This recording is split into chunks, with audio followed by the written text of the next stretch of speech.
네, 다음 소식입니다. 신당역 스토킹 살인 사건. 오늘 국회 여성가족위원회가 열립니다. 법무부와 경찰청 등 관계 부처들의 긴급 현안 보고를 받을 예정입니다. 자세히 듣겠습니다. 박기환 기자 나오십시오. 네, 국회입니다. 네, 오늘 관련 상임위가 열린다고요? 네, 여성가족위원회에서는 조금 전 신당역 스토킹 살인 사건과 관련해 긴급 현안 보고가 시작됐습니다.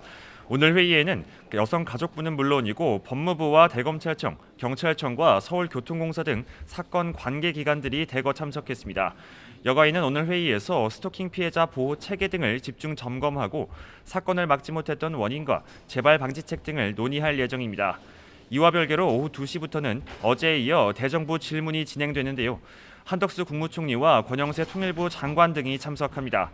먼저 야당은 대통령실 이전 문제와 윤석열 정부의 대중 대미 외교 등을 집중 질타하고 이에 맞서 여당은 문재인 정부 당시 어민 북송 사건 등 대북 정책 비판을 이어가면서 미국 인플레이션 감축법 대처 등에 대한 질의에 나설 방침입니다. 네, 여야 상황도 듣겠습니다.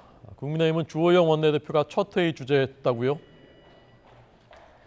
네, 주호영 원내대표는 첫 원내대책회의를 주재하고 당내 갈등으로 뒤처진 민생 현안 챙기기에 집중할 것을 강조했습니다.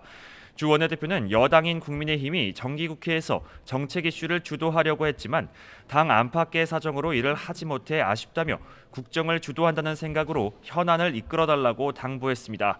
하지만 당 내홍은 끊이지 않고 있습니다. 한 중진 의원은 YTN과 통화에서 원내대표 투표에서 주호영 원내대표가 신승한 것을 두고 윤석열 대통령이 아닌 권성동 전 원내대표에 대한 반란표라고 해석했습니다. 표심에서 윤핵관을 견제하려는 심리가 드러났고 이를 극복하지 못하면 더 큰 갈등으로 번질 수 있다는 겁니다. 여기에 정진석 비상대책위원장과 유상범 의원이 이준석 전 대표의 추가 징계를 언급한 문자가 공개된 뒤 여진도 이어지고 있는데요. 유 의원은 이에 대해 오늘 아침 MBC 라디오에서 성상납 의혹이 사실로 확인돼 이 전 대표가 기소된다면 제명될 수 있다는 원론적 사실을 말한 것이라고 해명했습니다. 네. 자, 오늘 민주당의 움직임은 어떻습니까? 네, 더불어민주당 이재명 대표는 오늘 시도당 위원장과 첫 공식 상견례를 진행합니다. 이후 저녁에는 부산에서 당원 지지자들과 만나 타운홀 미팅을 개최하는 등 내부 결속 다지기에 집중하고 있습니다. 이 대표를 제외한 민주당 차원에서는 이 대표를 겨냥한 검경 수사 규탄에 힘을 싣고 있는데요. 이른바 투트랙 전략입니다. 민주당 정치탄압대책위원회는 오늘 오전 이 대표의 성남FC 의혹 사건과 법인카드 유용 의혹 등을 수사하는 경기 남부경찰청을 방문합니다.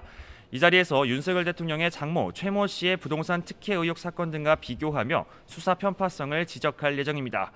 지금까지 국회에서 YTN 박기환입니다.